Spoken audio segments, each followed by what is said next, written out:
Hello and welcome to your Astrological Vibrations for Wednesday, July 5th, 2017 by Gaia Blooming.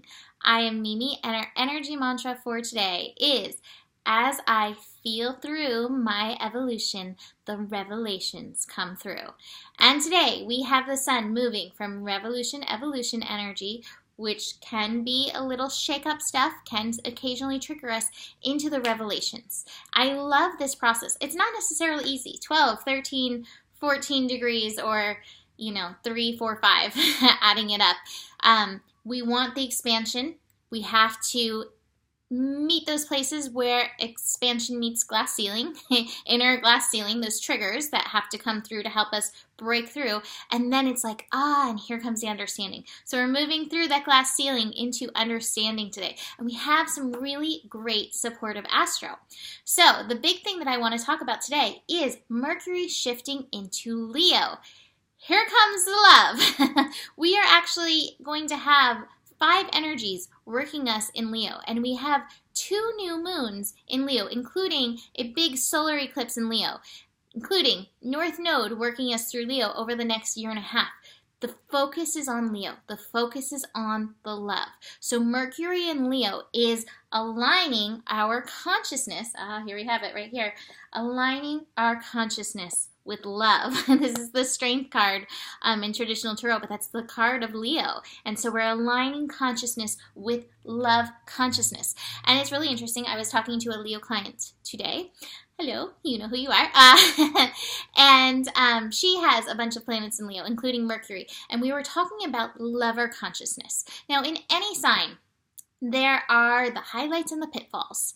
And so the lover energy is a very interesting energy. I had an ex who is actually a Leo as well, who read these books that talked about the archetypes of the lover, the king, the warrior, and the magician. And so we want to talk about the lover because Leo tunes us into lover. It also tunes us into king or queen energy as well, that royalty. But that lover energy is very interesting because it can be very much about the pleasure, about love. So aligning our consciousness with that. But there is a difference in filling and fulfillment. And so we really want to make a distinction when it comes to love, to really find ourselves in joy, in love, in peace, in harmony. Otherwise, we are in one of the pitfalls of Leo, what can be a pitfall. Again, ego has its place, but one of the pitfalls of Leo and one of the pitfalls of that lover energy is getting so much into ego that we're not really sure exactly where we are in this lover energy. What I love is getting into that royalty, that king or queen energy within ourselves and thinking of ourselves as a magnanimous ruler.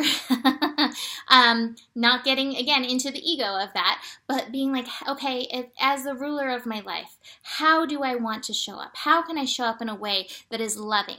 And it's so perfect. The universe has so got us. We are so working that energy of learning the difference of what it means to really love ourselves, i.e., what it means to nurture ourselves and work with nurturing that which nurtures us instead of falling into that which fills us or that which just comforts us. What nurtures you will always comfort you, but that which comforts you does not always nurture you. So it's knowing that difference. It's like the square rectangle thing, but we've turned it into nurturing and comforting. So we're learning that by being our inner parent, showing up for ourselves. And in doing so, we will help ourselves get into the higher vibration of the love consciousness. And that's what we want with Mercury in Leo. So this will be a fairly fast transit.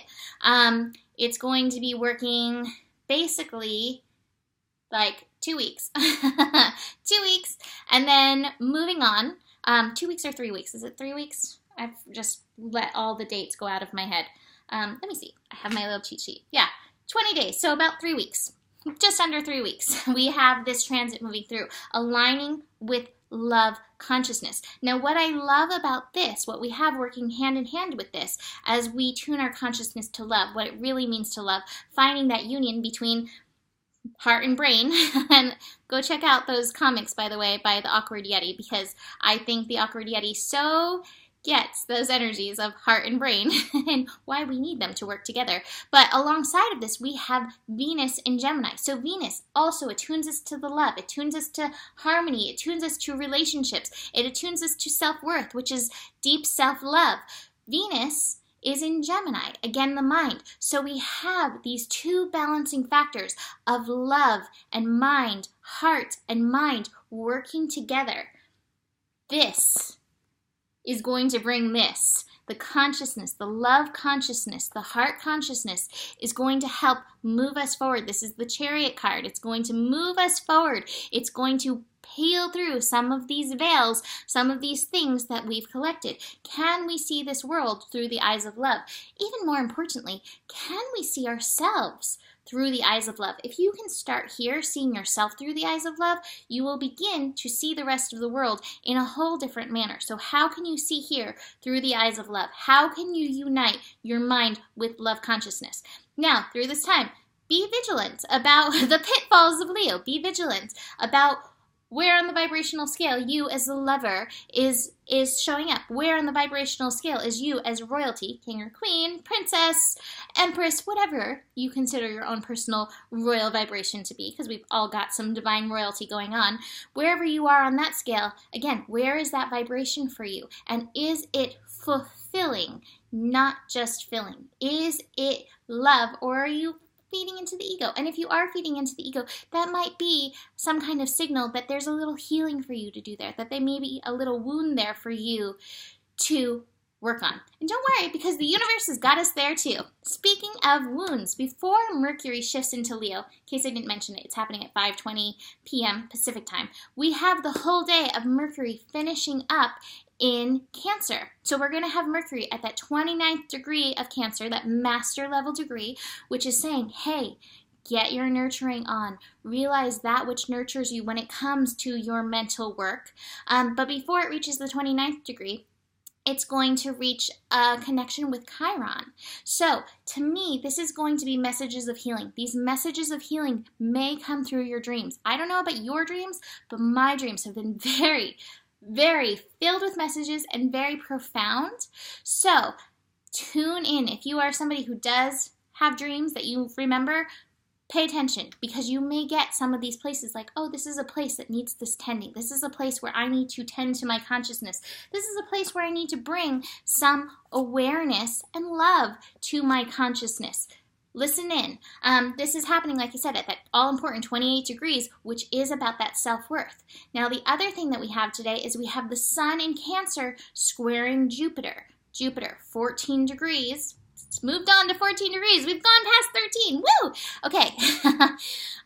The sun or the moon is in Sagittarius. It's optimistic. It is lighting me up. So, yay, Sagittarius moon energy. Anyway, this square, though, still may be showing us where we need to bring in some of this self-love energy, where we may still be sticking in the comfortable, because the comfortable, although it's uncomfortable, but it's still what we know instead of what will honor ourselves.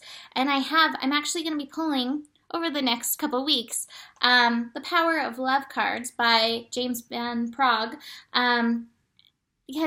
because love consciousness, because Mercury in Leo.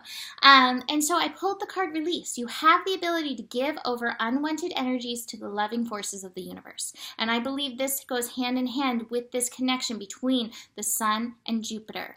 Where are you comfortable in your discomfort? And you're sticking in something that is unwanted, doesn't feel good. It's like you're sitting in a tar bed. You're kind of like, this doesn't smell good. Doesn't really feel good. I don't really want to be stuck here anymore, but it is warm.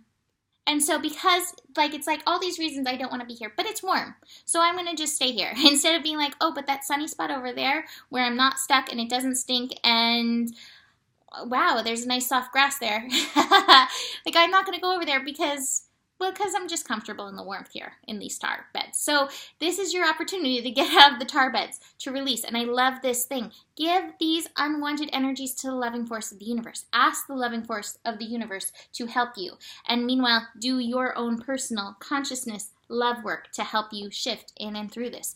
The universe is so working us right now. Your self-care is directly in alignment with your self-worth, how much you're loving yourself, and you deserve all the love in the world. You deserve the very best. And so this is your opportunity to shift this. Now this connection is also at 14 degrees. That's a 5. So that is that energy of the universe is talking to you. It's also the energy of focus and mental energy. So this is going to be some mental work to help you shift. The final aspect of today that I want to talk about is also the sun at the same time in alignment with Neptune, also 14 degrees. Neptune and Jupiter are still in this inconjunct energy. Now, the reason you may be staying in this discomfort may be a karmic energy. This karmic energy is preparing to be released. It is time. It is over. Part of it is going to be through your consciousness, through your personal courage. But the other part of it may be, again, the key in this card, this release card, giving these unwanted energies to the loving force of the universe. Sometimes we have to say, okay, I've learned my lesson and I'm ready to cut this loose. And I do it with all the love in my heart.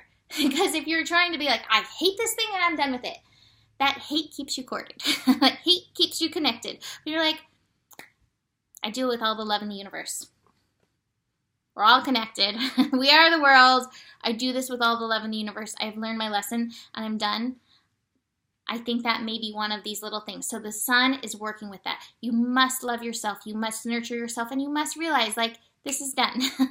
And do it with the love. Because that will definitely shift this energy. So, where do I want to go? I want to show you my yantra card. Oh, I want to say one more thing. Have you checked out our GPS this week? So, I've been doing GPS with Maya Khanna. She is a phenomenal psychic. She's great support in the twin community if you are in a twin flame relationship, situation, experience, voyage. But one of the things that we talked about is the moon in Sagittarius. We have the moon in Sagittarius right now building us into this full moon. Use this optimistic energy. Use this to find the lemonade, to find the silver lining. This is so important. This full moon that we're building into is quite intense, you know? So using this optimism will get you set on a good foundation for moving us through any of the intensity that comes up in and through this. And to finish off, dropped it, I have the Lakshmi card from the Yantra Bliss cards, Yantra Bliss Oracle, and it's abundance. What sustains you? Nourish your friendship, nourish your work and your body with love, gratitude. Find that which sustains you. Find that which nourishes you. And in the Goddess cards, the Lakshmi card is like bright future. Good things are happening. And that's one of those optimistic points that we need to keep as we move through this energy. Everything is working for you. I remind you that all the time. Everything is working for you. And when you approach things with that kind of energy, it helps it even more work for you. The universe is not against you. The universe is working for you and with you. And I'm really excited about all these Leo transits because I think it's breaking open a new paradigm of love for us all to embrace on a whole other level. So that is it for today. Book a reading if you would like to dive deeper into your personal chart. You can find that at GaiaBlooming.com. And I will see you tomorrow. Namaste.